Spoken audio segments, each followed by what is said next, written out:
Assalamualaikum warahmatullahi wabarakatuh. Halo sahabat OTSKK, selamat datang kembali di Oksidasi, obrolan terkini seputar standar dan regulasi. Senang sekali saya bisa bersama-sama kembali dalam episode kali ini. Perkenalkan, nama saya Mia Permawati yang akan memandu Oksidasi pada hari ini. Topik yang akan kita bahas adalah mengenai periklanan obat tradisional, obat kuasi, dan suplemen kesehatan dalam Peraturan Badan POM Nomor 34 Tahun 2022. Tagline jamu cespleng dan suplemen kesehatan pelangsing instan memang tidak asing terdengar maupun terpampang di berbagai media iklan produk obat tradisional dan suplemen kesehatan yang menjadi daya tarik konsumen. Pada episode ini, kami akan menjawab pertanyaan-pertanyaan seputar iklan obat tradisional, suplemen kesehatan, termasuk persyaratan iklan, apa saja yang boleh dan apa saja yang tidak boleh dalam beriklan, dan bagaimana peran masyarakat untuk dapat menguasai iklan. Tanpa basa-basi lagi, mari kita masuk ke Oksidasi hari ini. Tentu saja hari ini saya tidak sendiri, saya ditemani oleh Mbak Dewi Febriana, selaku pengawas farmasi makanan ahli muda. Selamat siang Mbak Dewi. Selamat siang Mbak Mia, selamat siang sahabat OTSKK. Bagaimana kabarnya nih Mbak Dewi hari ini? Alhamdulillah baik, bagaimana dengan kabar Mbak Mia? Baik juga. Alhamdulillah. Ya, oke nih Mbak Dewi, sesuai tadi yang kita sudah bicarakan, kita akan ngobrol-ngobrol serius tapi santai nih. Sepertinya seru ya obrolan kita hari ini nanti. Ya, begitulah mudah-mudahan ya. Jadi kita akan berdiskusi mengenai peraturan periklanan.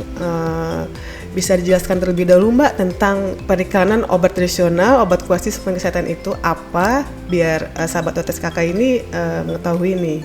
Oke, baik. Jadi menurut regulasi yang ada saat ini Mbak Mia, bahwa iklan itu merupakan setiap keterangan atau pernyataan mengenai obat tradisional, obat kuasi dan suplemen kesehatan dalam bentuk visual, audio visual untuk pemasaran dan atau perdagangan dari obat tradisional, suplemen kesehatan atau obat kuasi itu sendiri.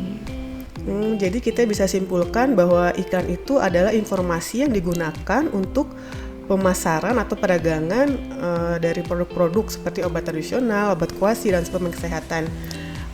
Ada persyaratan untuk kriterianya nggak sih Mbak, untuk kriteria iklan atau terkait informasi yang wajib tercantum dalam iklan tersebut? Tentu saja ada Mbak Mia. Jadi terdapat 3 kriteria informasi yang wajib atau harus tercantum dalam periklanan suatu produk.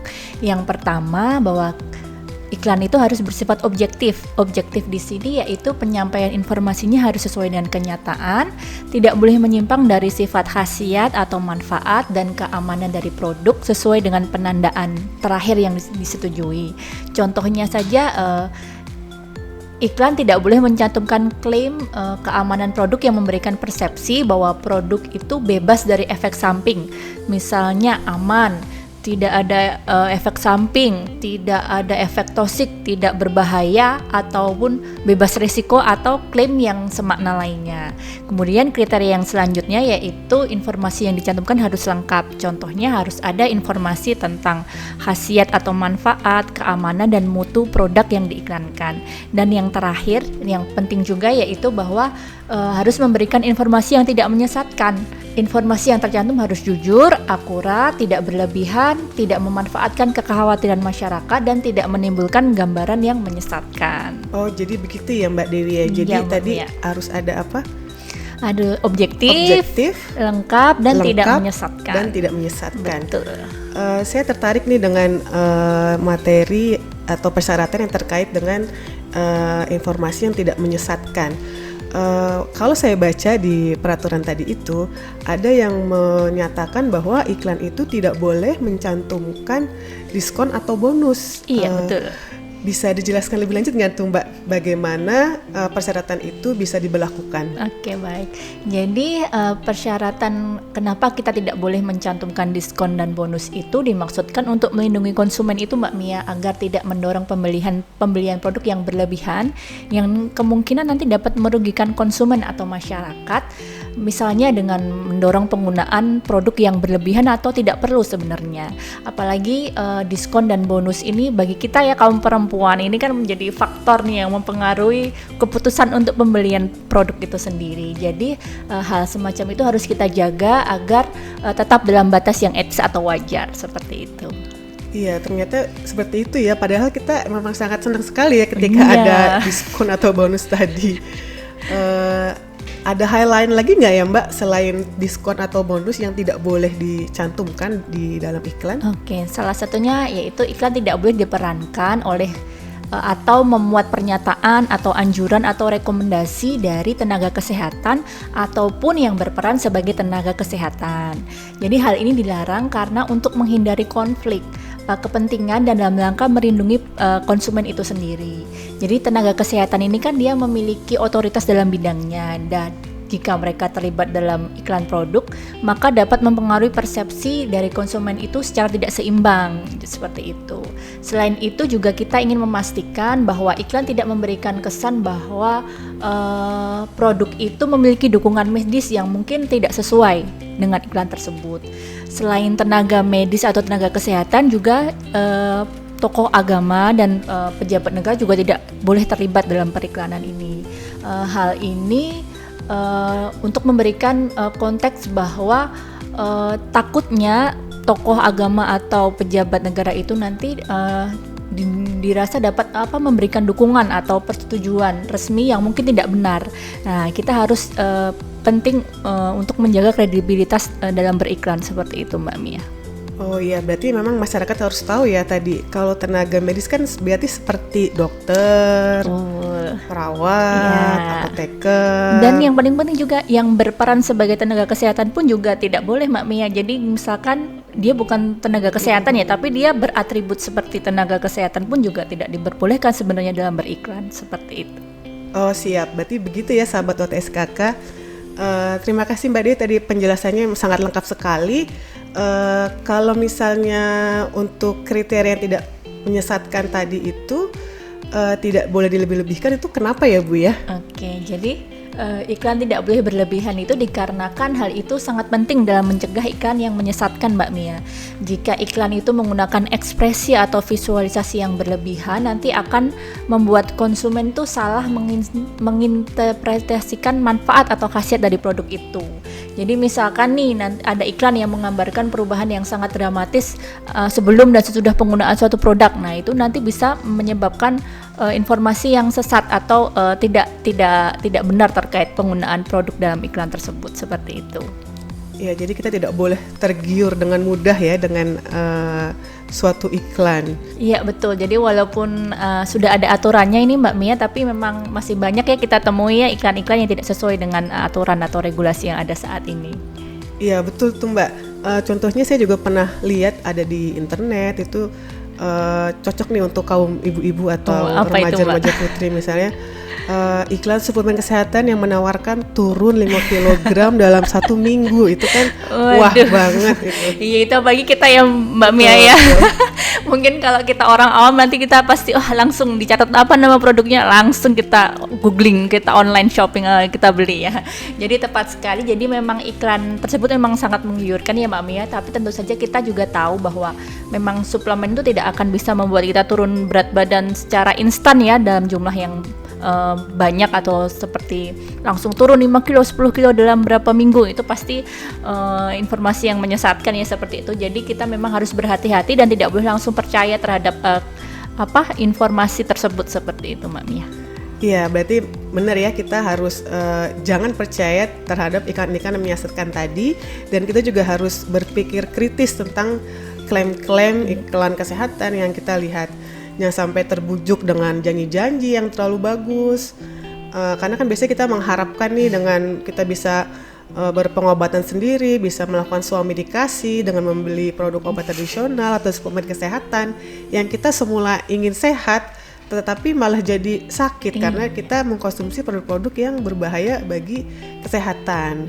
Iklan sendiri kan merupakan informasi pertama yang kita gunakan untuk memilih dan menggunakan suatu produk, sehingga memang harus dijaga iklan-iklan yang harus objektif tadi dan tidak menyesatkan. Iya, betul sekali. Kemudian untuk bahasa dari iklan tersendiri, sebenarnya kita bisa nggak sih Mbak menggunakan bahasa selain bahasa Indonesia?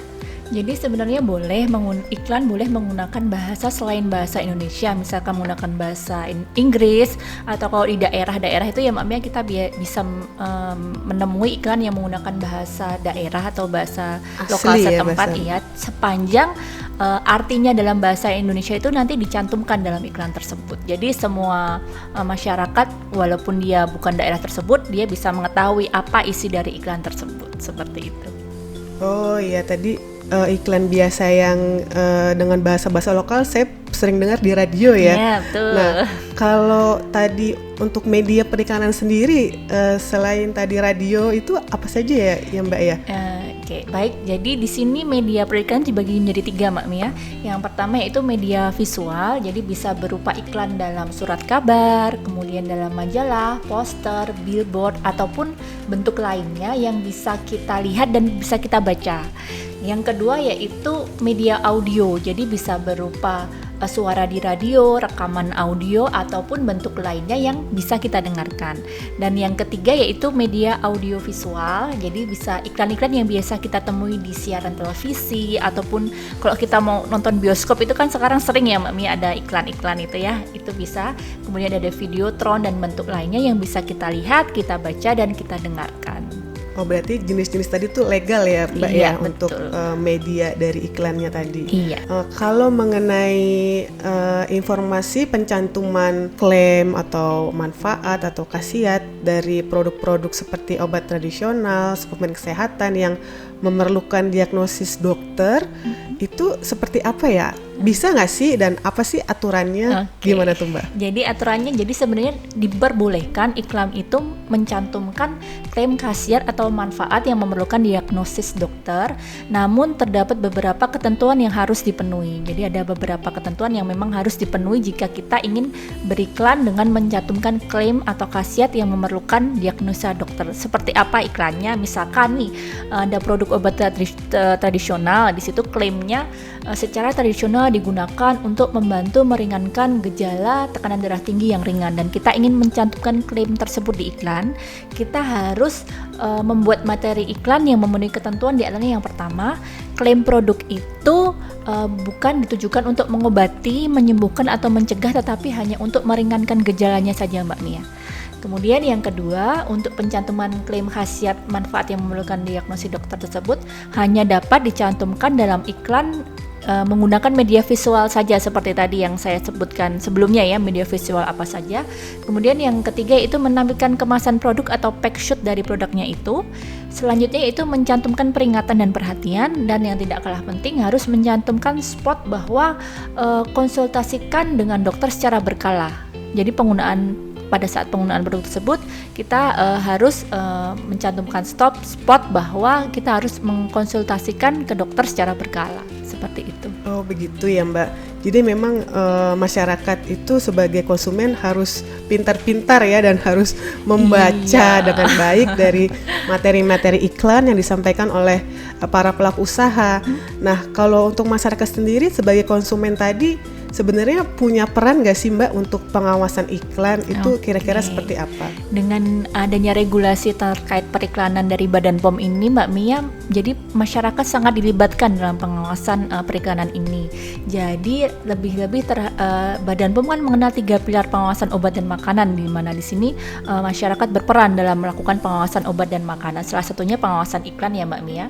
Jadi peran serta masyarakat di sini dilaksanakan dengan memberikan informasi dan atau laporan atas dugaan pelanggaran iklan tersebut kepada Badan POM. Jadi pemberian informasi itu bisa disampaikan kepada Badan POM melalui salah satunya kontak center Halo BPOM 1500533, maupun bisa secara elektronik atau email resmi Badan POM, atau nomor telepon resmi pengaduan masyarakat milik Badan POM. Kemudian bisa juga melalui media sosial berita resmi Badan POM atau juga bisa langsung tertulis kepada Badan POM. Jadi kita sebagai masyarakat harus cerdas dan bijak dalam mengkonsumsi obat tradisional, obat kuasi dan suplemen kesehatan, dan itu menjadi harapan kita semua ya Mbak Mia. Jadi jangan ragu untuk melaporkan kepada Badan POM jika kita menemui ada iklan yang tidak sesuai dengan aturannya, seperti itu. Wah, ternyata sahabat OTSKK sebagai masyarakat punya peranan sangat besar untuk mengawal periklanan obat tradisional, obat kuasi dan suplemen kesehatan. Kita bisa ikut sama-sama mengawasi ya. Iya, harus siap-siap nih kalau nanti tadi seperti apa yang disampaikan oleh Mbak Dewi, kalau kita melihat atau mendengar iklan yang tidak memenuhi syarat, segera lapor ke Badan POM melalui kontak yang telah disebutkan tadi. Iya, betul. Jadi kita harus menjadi masyarakat atau konsumen yang cerdas di era sekarang ini, Mbak Mia. Siap. Kalau dari regulasi tadi, sebenarnya ada nggak sih sanksi yang mengatur ketika ada pelaku usaha yang nakal nih, yang tidak mematuhi ketentuan yang berlaku, itu seperti apa Mbak? Jadi tentu saja dalam peraturan itu juga disebutkan beberapa sanksi administratif bagi pendaftar atau pelaku usaha yang melanggar ketentuan di peraturan tersebut Mbak Mia. Salah satu sanksinya diantaranya yaitu yang pertama peringatan, kemudian penghentian sementara kegiatan beriklan, jadi dihentikan sementara kegiatan iklannya itu. Jadi misalkan ada di TV berarti tidak boleh tayang di TV, atau di radio tidak boleh tayang, seperti itu. Kemudian pencabutan persetujuan dari iklan tersebut. Kemudian bisa pembekuan izin edar, dan atau yang paling berat ini itu pembatalan nomor izin edar dari produk yang diiklankan tersebut. Iya, wah ternyata memang sudah diatur ya mengenai sanksi-sanksi. Jadi memang pelaku usaha harus menaati dari aturan-aturan yang sudah ada. Iya, betul. Untuk sahabat OTSKK yang ingin tahu lebih lanjut tentang Peraturan Badan POM nomor 34 tahun 2022 yang mengatur tentang pengawasan periklanan obat tradisional, obat kuasi dan suplemen kesehatan atau peraturan lainnya, Badan POM telah menyediakan kemudahan akses informasi melalui subsite jdih.pom.go.id atau melalui subsite Direktorat Standarisasi Obat Tradisional, Suplemen Kesehatan dan Kosmetik, yaitu standar otskk.pom.go.id dalam menu regulasi. Pembahasan hari ini sangat menarik sekali ya Mbak Dewi ya. Iya, betul Mbak Mia. Namun ternyata kita hanya membahas tentang kategori iklan tidak menyesatkan. Masih ada kategori lainnya yaitu iklan objektif dan lengkap. Nanti kita bisa bahas di episode oksidasi selanjutnya ya Mbak Dewi. Siap. Terima kasih Mbak Dewi atas informasi yang telah diberikan hari ini. Semoga bermanfaat untuk sahabat OTSKK yang menonton dan mendengarkan. Buat teman-teman yang baru bergabung di channel ini dan tertarik mengenai isu-isu seputar obat tradisional, suplemen kesehatan dan juga kosmetik, boleh untuk pencet tombol subscribe dan nyalakan notifikasinya agar kalian tidak ketinggalan informasi terbaru yang menarik lainnya. Semoga pembahasan kali ini memberikan pemahaman yang lebih baik ya Mbak Dewi untuk sahabat OTSKK dalam pemenuhan persyaratan keamanan, khasiat, manfaat dan mutu dari obat tradisional dan suplemen kesehatan. Sebelum ditutup, boleh ada closing statement dari Mbak Dewi? Silakan Mbak. Baik, jadi untuk sahabat OTSKK, jadilah konsumen yang bijak dan cerdas dalam membeli produk. Terutama di era sekarang yang serba mudah, kita bisa membeli barang atau produk dengan cara online, pencet sudah langsung datang. Kemudian juga kita dalam membeli produk juga harus perlu mengingat cek klik ya Mbak Mia, cek kemasan, label, izin edar dan kedaluarsanya, seperti itu. Baik, terima kasih Mbak Dewi. Sampai bertemu di episode berikutnya. Tetap menjadi konsumen yang cerdas. Terima kasih dan sampai jumpa.